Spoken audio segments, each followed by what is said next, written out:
All right, if you have your Bibles this morning, you can be finding Esther chapter 4. We will be in Esther chapter 4 this morning. We started a series in the book of Esther several weeks ago. We took off last Sunday for Mother's Day, and we'll pick back up this morning with our story. Many of you in here are like me, so let me give you a review of kind of what we have seen. The book of Esther in chapter 1 opens with King Ahasuerus throwing a big party to put on display all the things that he possesses. He's about to go to war with the Greeks. In the midst of this party, his queen, who at the time is Queen Vashti, she's throwing her own party in a separate area. Well, at some point in time in the parties that's going on, Ahasuerus sends for Vashti to come over. What he wants to do basically is show the queen off. She refuses to do that. And so as the process plays out, all of the king's men come to him and tell him, listen, if you can't get Vashti to do what you say, we're all in trouble. And so they wind up getting the king to sign a decree to get rid of the queen.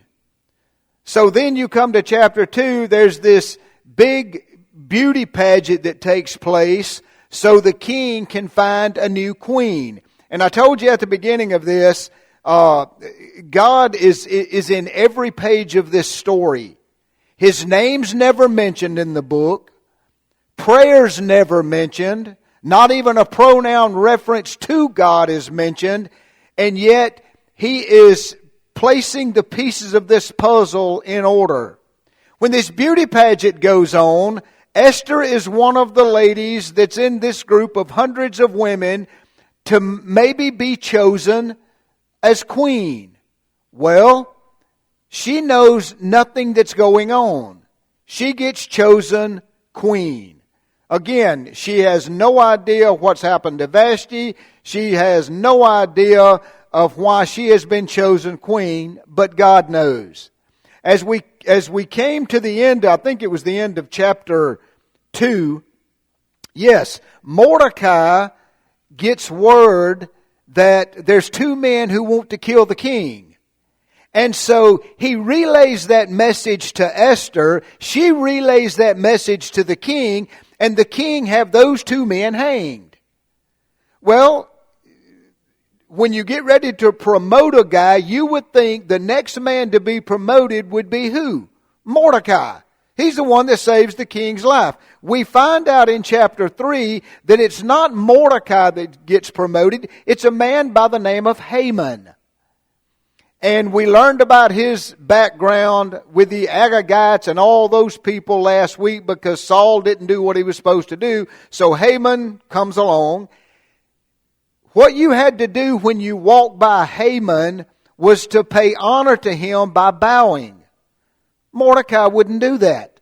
And it infuriated Haman. He's got this high and mighty position. Everybody else who walks in front of Haman bows to him, but Mordecai won't do it. He refuses to. And he refuses because in Mordecai's mind, there's only one person to bow to, and that's God. And so it infuriates Haman so much that he decides he's going to have Mordecai put to death. But not only Mordecai, but who else? The whole Jewish nation. I want to get rid of all of them. Not just Mordecai. He's the main reason, but he's a Jew. Let's get rid of all of them. And so a day was set. The king agreed to it. The king never asked who Haman was talking about. And so the king gives Haman his signet ring to put into motion a plan. A day was chosen 11 months down the road that all the Jews would be wiped out. That's where we left off. And so when you pick up in chapter 4 here, the day of destruction has been set. And when we open chapter 4, I'm going to pick up in verse 7 in just a minute, but let me tell you what's going on in the first 6 verses.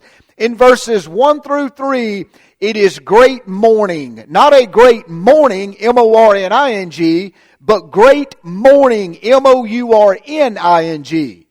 Because word has gone out to all these provinces what is about to happen. And so Mordecai puts himself in sackcloth and ashes, and all the Jews in these provinces begin to do this. In verse 4, Esther kind of sees what's going on, but she has no clue what's going on. She just knows that Mordecai's in a bad way. He's upset about something. So she sends Mordecai some clothing that he refuses to put on, sends them back to Esther. So now Esther in verses 5 through 8, she sends somebody, hey, go talk to Mordecai. What's wrong with him? I mean, I know something terrible has happened, but why will he not take the clothing? I mean, what's going on in his life? So this guy, Hathach is his name, that Esther sends. He goes to Mordecai. Hey, Esther wants to know what's going on. What's wrong with you? And Mordecai spills the beans. He tells Esther everything that is about to happen. Keep in mind, she's Jewish. Nobody knows that. Not even the king knows that. And she and her people are about to get wiped out. So Mordecai tells Esther. Let's pick the story up in verses 7 and 8. And Mordecai told Hathach, the person that Esther sent to find out what was going on, and Mordecai told him all that had happened to him and the exact amount of silver that Haman had promised to pay the king's treasuries to cause the Jews to perish. Remember, he was going to get millions of dollars for the king. Why was this an interest to the king? Because he just lost to the Greeks and lost everything he had. So he's about to get this great sum of money, so certainly he was okay with whatever Haman wanted to do. And this is what Mordecai tells this guy. Verse 8. He also gave him a copy, Hathach, this guy that came to him on Esther's behalf, gave him a copy of the written law which had been given in Susha for the Jews' destruction, in order to show Esther and to tell her and to command her to go into the king to implore his favor and to seek him out for her people. So what Mordecai has done, he's laid it out in black and white. Esther now knows what's about to happen. Look at verses 9 through 12. Then Hathach came back and told Mordecai's words to Esther. Then Esther spoke to Hathach and commanded him to reply to Mordecai. So this guy, Hathach, is the go-between guy. He delivers a message to Mordecai, from Mordecai back to Esther, from Esther back to Mordecai. He's running back and forth and he's delivering these messages. Then Esther spoke to Hathach and commanded him to reply to Mordecai. Verse 11. Here's the message she sends him. All the king's servants and the people of the king's provinces know that for any man or woman who comes to the king to the inner court who is not summoned, he has but one law, that he be what? Put to death. Unless the king holds out to him the golden scepter so that he may live. And then listen to what she says. Make matters worse. And I have not been summoned to come to the king for these 30 days. So they told Esther's words to Mordecai. In other words, Mordecai, I hadn't seen the king in 30 days. But even for me to be able to walk through the guarded doors of that palace and get to the king, if I walk in and he opts not to extend to me his queen that he chose, the golden scepter, I'm dead. That's it. So she sends that word back to Mordecai. Listen to what Charles Swindoll says about this. It was a huge dilemma. But Mordecai knew Esther. He had reared her. He had trained her. He knew how far he could push her. Most of all, he knew her character. He knew the stuff of which she was made. Then he adds this: encouraging the cultivation of character is exactly what wise parents do, nudging, urging their children toward maturity. As a parent, you have occasions in your life, little windows of time, where you can step forward and help your children to understand the value of being brave. As they grow up and those hands-on occasions change to a more distant relationship, you must call upon your children to stand for what they believe, even if they must stand alone. And then trust them to do it without your presence alongside. Mordecai is at that moment. Listen, he knows Esther like a book. He knows. Why?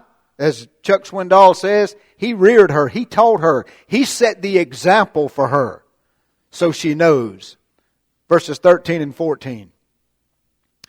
Then Mordecai said for them to respond to Esther. So the little servant boy is going back to Esther with this message. Do not imagine that you in the king's house can escape any more than all the Jews. And here comes the verse that is the verse for the book of Esther. It is the verse for your life and my life. It's relevant. He tells Esther, for if you remain silent at this time, relief and deliverance will arise for the Jews from another place. And you and your father's house will perish. And who knows whether you have not reached royalty for such a time as this. You and I are here this morning for such a time as this. Not just in this service at 10:35, but on planet Earth at this time. God's got you here for such a time as this. That's His message to the woman He might know better than she knows herself. And here's what He's telling Esther. He says, Esther, you really have two choices. Stand and speak and die,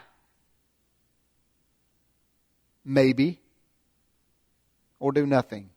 But he said, whatever you do, don't be silent. Guys, let me tell you, our country is where it is because Christians are silent. We've done it. I've always said many times over, you'll never find a church that's destroyed by lost people. Lost people can't destroy a church. Christians out of fellowship with God can do it rather quickly. And so Mordecai is telling her, stand up and take a chance on dying. Do it, but please don't be silent. Don't do nothing, is what he's telling her. Then look at verses 15 through 17. Then Esther said for them to respond to Mordecai. Here is where we see the character and the heart of the woman that Mordecai knew better than she knew herself. Go, gather all the Jews who are found in Susha and fast for me. Do not eat or drink for 3 days, day or night. I and my young women also will fast in the same way, and thus I will go into the king, which is not according to the law. And listen to this. And if I perish, I perish. So Mordecai went away and did just as Esther had commanded him. Esther's defining moment is recorded for us in chapter 4, verse 16. If I perish, I perish. And she didn't have like 2 weeks to plan this out. It was in a moment she had to decide, what am I going to do? Remember what Job said in the great trial and testing that Job went through? What did Job say? Though he slay me, yet will I trust him. And that's where Esther says, you know what? I don't know what the king's going to decide. Just because I agree to go doesn't mean that God's going to spare my life. But she has determined in her heart, I'd rather die standing than to live being silent. That's the choice she makes. That's the word that she sends back to Mordecai. Scripture's filled with those things. Two of the greatest stories in Scripture is when Daniel gets word that Darius has signed the decree, you can't pray to nobody for 30 days. And what does Darius do? He gets word, he goes straight to his room, opens the windows toward Jerusalem, and does what? Prays. The key to that verse is when you read that verse, he had done it again and again. It wasn't the first time Daniel had done it. Had it been, he'd have never done it. Esther doesn't make this statement if her life is flippant back and forth following God. She's a woman of character. She's a woman who has learned under Mordecai that it's all about God. So whatever it costs me, I'll stand and I'll speak. There's a poem out, if you're old like me, you remember doing this in school. I don't think y'all do them anymore. There's a poem out years and years ago by Rudyard Kipling, and the title of it is If. I actually remember doing this poem. If you can keep your head when all about you others are losing theirs and blaming it on you. If you can dream and not make dreams your master. If you can think and not make thoughts your aim. If you can meet with triumph and disaster and treat those two impostors just the same. If you can talk with crowds and keep your virtue, or walk with kings nor lose the common touch. If neither foes nor loving friends can hurt you. If all men count with you, but not too much.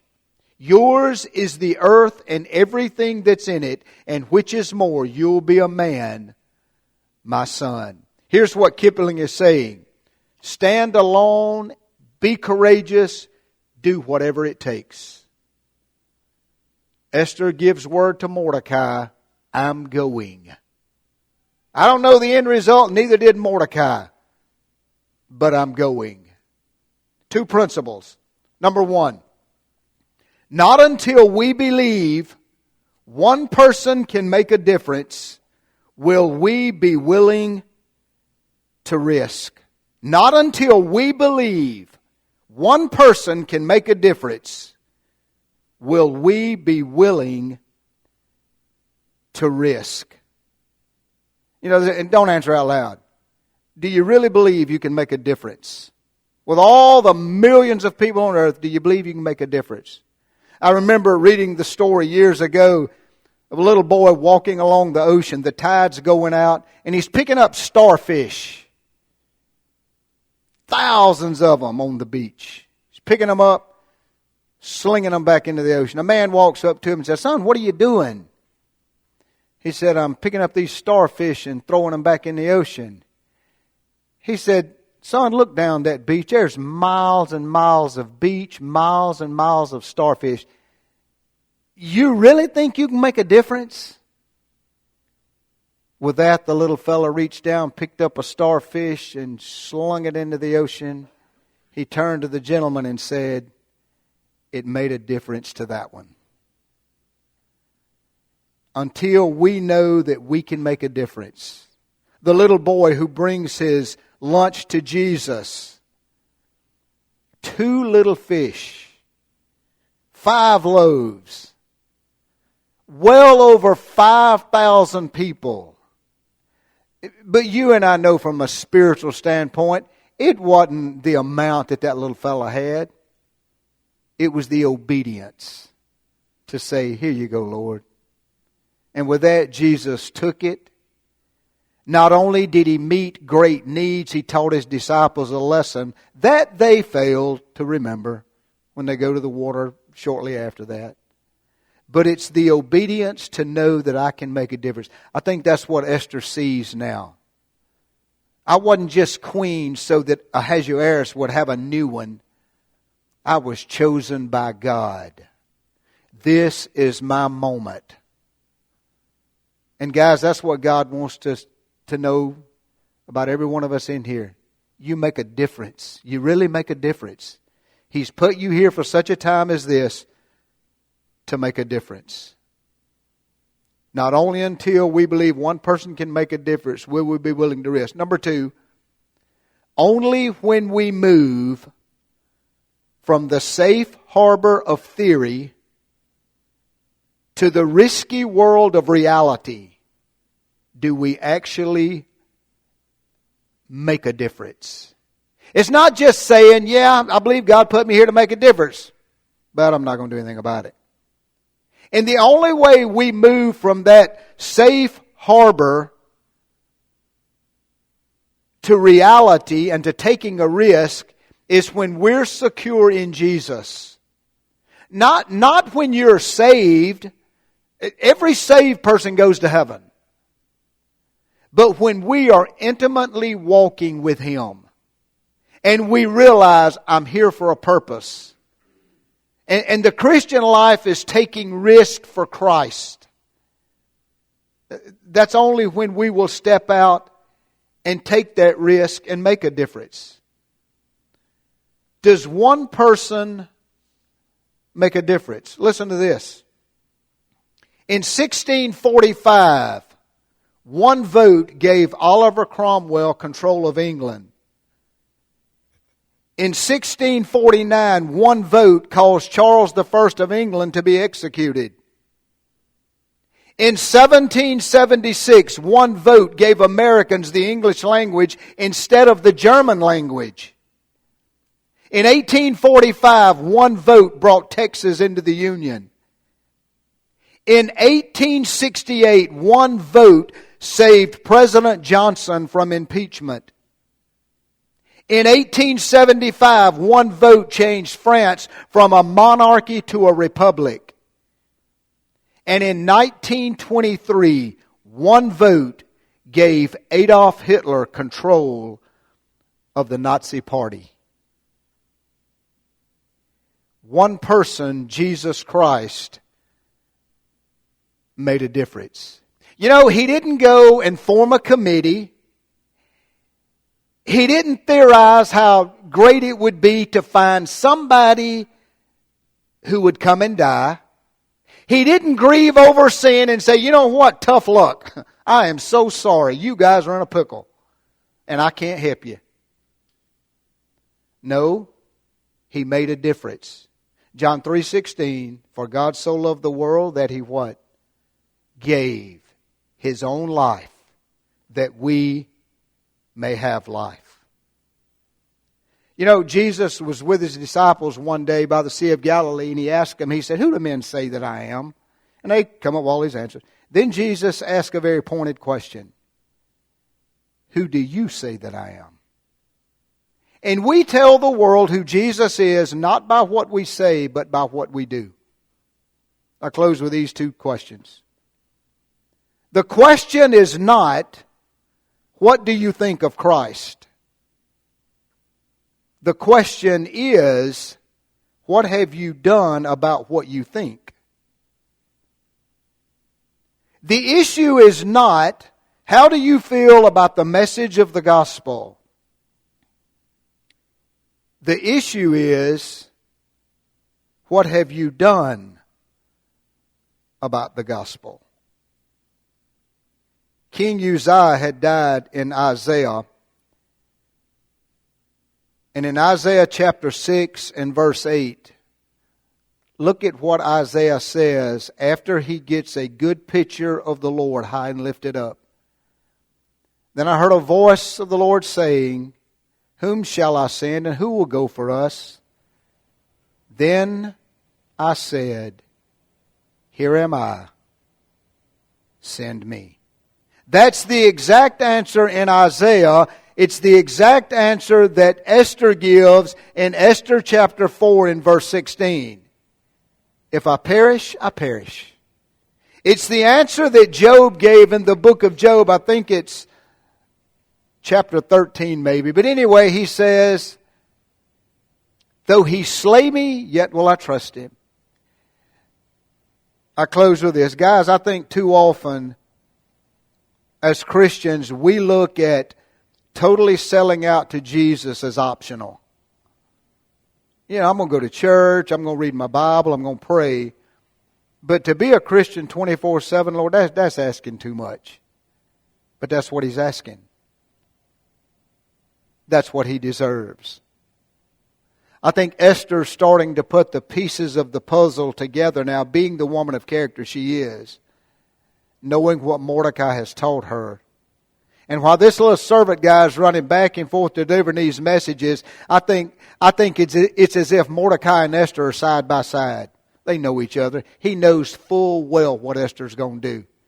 It's not going to surprise. I think when he got the message that she said, if I perish, I perish, I don't think that fazed Mordecai. Well, I think he was happy as he could be, but he knew the answer before he got it. Because he knew her. He knew her walk with God. She knew his walk with God. She didn't know what the end result was going to be. But she said, Lord, if you take me home, I'd rather do it standing for you. May that be our fight song. God, wherever you send me, wherever you ask me to do, whatever it's going to take, whatever it's going to cost, if I perish, I perish. But I want to do it for the cause of Christ. For those of you here this morning that may not have a relationship with Jesus, maybe life has been filled with all these other things. But guys, at the end of the day, we're going to stand before God one day and we're going to give an account. And the only question He's going to ask is, what did you do with my most precious gift, Jesus? That's my ticket to heaven. By accepting Him as my Savior. And I encourage you to do that this morning. To give your life to Him, to live your life for Him, and get to the point in all of our lives where we say, if I perish, I perish. Father, thank you this morning for Jesus. And thank you that Esther stood for you. Lord, she had no idea what the end result would be. But she knew who held the end result. Thank you for the boldness, the woman of character that she was. But Lord, that's the kind of people you're looking for in church today, this morning. People who will walk so closely with you that it doesn't matter what happens. Just follow you. Just love you. Just sell out to you. Just be all that you want us to be. Lord, if there's one this morning who's never met Jesus, give grace and strength to come. To invite Jesus into their life, to be eternally saved. For Christians who want to just come and pray, you take this time of invitation this morning, and Father, you be glorified and honored in it. In Jesus' name.